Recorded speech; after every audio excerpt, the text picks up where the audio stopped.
Magandang tanghali sir at dito mismo sa batalyon ng 34th at talagang nandito kayo at dumalo yung ating Gobernador ng Maguindanao del Norte, Honorable Mastura Tucao at yung mga mayor ng naturang bayan na ito.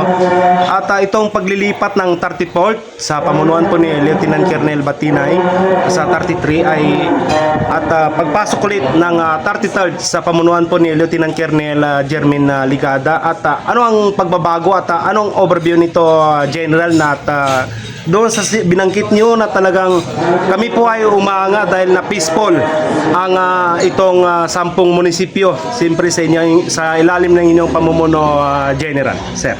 Unang-una gusto ko munang mag-greet ng isang masagana at mapayapang 2026 sa ating lahat. Ang rotation ng 33rd and 34th ID ay normal na kaganapan sa military structure.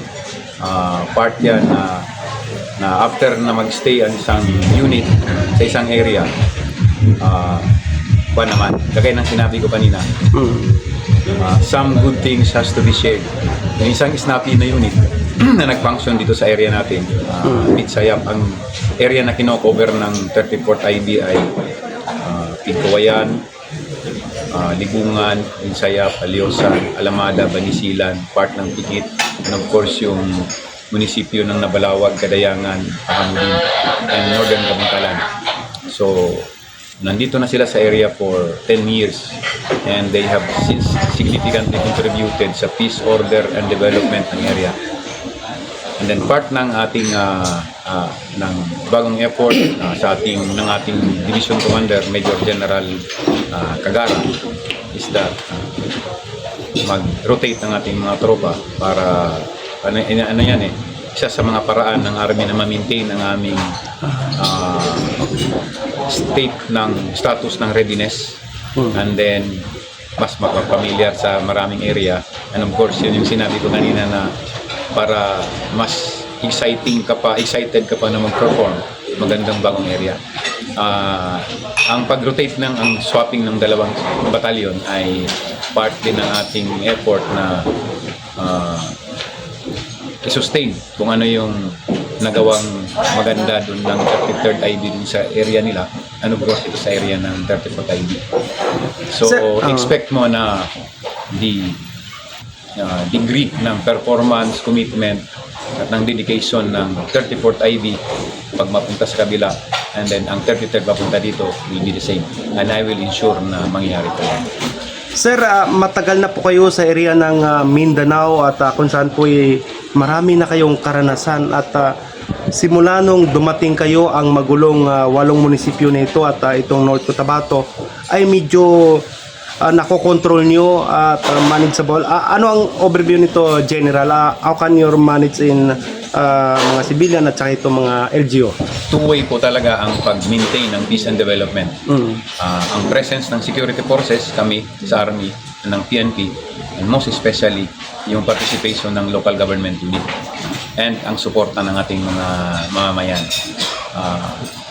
Nakita na, I've been here since 1995, una kong na-assign dito sa area.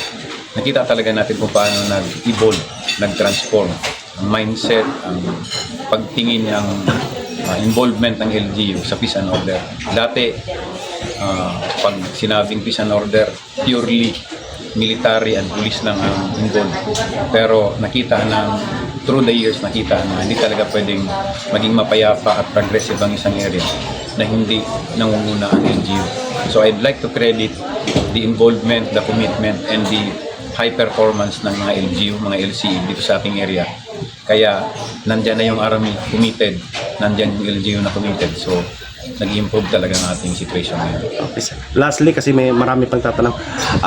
May pagbabago ba sa pagpasok ng sa ilalim ng 6 of Force sa pamunuan po ni Brigadier General Edgar Cato, siyempre sa katawan ni Colonel Jermin Ligada bilang commander ng 33rd? Ano po ang inaasahan ng taong bayan? May pagbabago ba dito sa inyong IWAR, sir? Ang performance ng isang unit sa isang lugar will be dependent kung ano yung meron doon. Ang 601st meron silang certain level of security na i-maintain. Kami din dito sa area ng North Cotabato, SGA, na meron din tayo. So kami dito sa 602, we are heavily involved sa peace and security aspect. So we work closely with the PNP and the LGU. Kaya makikita nyo every time na may activity ang isang munisipyo, nandyan ang PNP at ang Army.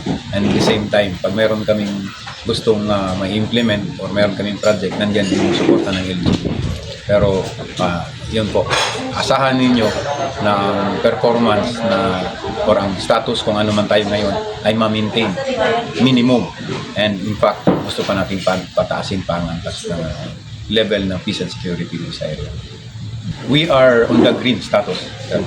Pero yun nga, while masaya kami na green tayo, pero ang efforts natin we always treat it every day as red na situation para walang kumpiyansa, always on the go, always ready. And of course, para lahat, we reminded each other na kung ano man yung kasaganaan, peace and development na natamasa natin ngayon dahil yan sa awareness ng mga tao, pati ng LGU at ang PNP and Army. Kaya lagi natin yung igtingin palalo and i-sustain para green tayo palagi. Napaka, of course, ng ating sundaluhan, kasama na rin ang ating mga mababait na mayors at ang ating governor. Sa palagay ho ninyo, hindi naman normal naman na magkakaroon na batalyon or change of command, ngunit sa palagay nyo, hindi ito makaapekto sa kanilang confidence na mapapanatili ang kapayapaan or nandun pa rin ang kanilang tiwala palagi sa ating kasundaluhan? Hindi po talaga dapat mawala ang kanilang tiwala. Unang-una, nandito ang 602 Brigade, kami ang nagpatakbo, nag-manage sa ating mga units. And ang ating mga SOPs, ang ating mga sistema na i-implement na ngayon, yun din yung susundin ng 33rd ID. So expect na walang changes pagdating sa policy, approach, and all the collaborative and cooperative efforts na na-establish na natin between the Army and the LGU ng 34th at ng LGU. I-sustain din yan ng 33rd ID. I will make sure na ganyan talaga yung mangyari. That is part of my job as Commander of 602nd. Sir, nakita namin na dalawang commander ng itong si Kernel ng Cotabato at saka North Cotabato. Nandito yung mga direktor ng ating kapulisan at mga mayor at saka yung kinatawan ni Governor Lala. At nakita rin namin yung maraming maabang baril. Ilan ba ito, sir? At paano ito? Ito ba ay bago mag-change ay ginawa ng paraan ni Colonel Batinay na talagang porsigido siya na lalong mawala itong mga lost firearms sa kanyang iiwan? Marami na ang na-recover ng na baril, na lost firearms ng 34th ID. Ang counting namin 400 na. Pero pag mapansin niyo, kaya ganun din ang confidence ng mga ating mga kababayan na i-surrender ang kanilang loose firearms kasi nakita nila yung partnership. Ang leadership ng Cotabato Province under kay Gob Lala and then kay Gob Tukaw Mastura ng Maguindanao del Norte and ang sa SGA, kung makita mo, lagi talagang present yung tatlong grupo. Provincial, municipal LGU, and then PNP, and then ang Army. Kaya yun yung cooperation. Lahat ng galawan natin dito, we coordinated with each other. We regularly have peace and order council meeting sa provincial and sa municipal level. Kaya lahat ng ginagawa namin coordinated. Walang solo flight. Kasi we know that when we work together, mas malakas, mas purposive, and mas effective ang aming performance. So, we hope to have more loose firearms na surrender sa atin. Kasi yung nga, nasabi ko na, ang loose firearms ang reason kung bakit may criminality. So, the more na mabawasan yung loose firearms, kung hindi man natin kumpleto na matanggal, mas marami dapat ang maibalik sa atin para mas mataas yung probability na wala na talagang crime na makumit sa ating mga community. Maraming salamat po sa atin, very snappy na Brigadier General ng 602 at talagang tuloy-tuloy po ang masipag na kanyang ginagawa dito po sa kanyang iwa. Naasahan po natin na may pagbabago at marami pang mawawalang baril sa kanyang pamunuan. Maraming salamat po, At General. your service. Pwede bang mensahe para Yes, sir. sa ating 2026 na